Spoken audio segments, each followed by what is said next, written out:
ಇಂದು ಕ್ರೈಸ್ತ ಬಾಂಧವರೆಲ್ಲರಿಗೂ ಪವಿತ್ರ ದಿನ. ಈ ದಿನವನ್ನ ಜಗತ್ತಿನೆಲ್ಲೆಡೆ ಕ್ರಿಶ್ಚಿಯನ್ ಸಮುದಾಯದವರು ಗುಡ್ ಫ್ರೈಡೆಯನ್ನಾಗಿ ಆಚರಿಸ್ತಾ ಇದ್ದಾರೆ. ಯೇಸುವಿನ ಕಷ್ಟದ ದಿನಗಳನ್ನು ನೆನಪಿಸುವ ಶುಭ ಶುಕ್ರವಾರ ಮತ್ತೆ ಬಂದಿದ್ದು ಕ್ರೈಸ್ತ ಸಮುದಾಯಕ್ಕೆ ಇದು ಬಹಳ ಪವಿತ್ರವಾದ ದಿನವಾಗಿದೆ.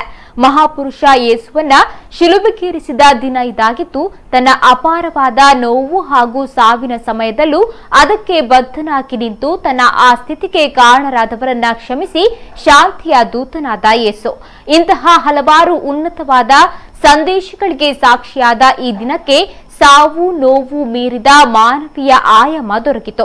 ಅದರಿಂದಲೇ ಅದಕ್ಕೆ ಶುಭ ಶುಕ್ರವಾರ ಎಂಬ ಹೆಸರಿದೆ. ಕ್ರೈಸ್ತರು ತಮ್ಮದೇ ಆದ ವಿಶಿಷ್ಟ ರೀತಿಯಲ್ಲಿ ಈ ದಿನವನ್ನ ಕಳೀತಾರೆ. ಬಹುತೇಕರು ಉಪವಾಸದ ದಿನವಾಗಿಯೂ ಆಚರಿಸುತ್ತಾರೆ. ಸಾಮಾನ್ಯವಾಗಿ ಎಲ್ಲಾ ಚರ್ಚುಗಳಲ್ಲಿ ಬೆಳಗಿನಿಂದಲೇ ಇಂದು ಪ್ರಾರ್ಥನೆಗಳು ನಡೆಯುತ್ತೆ.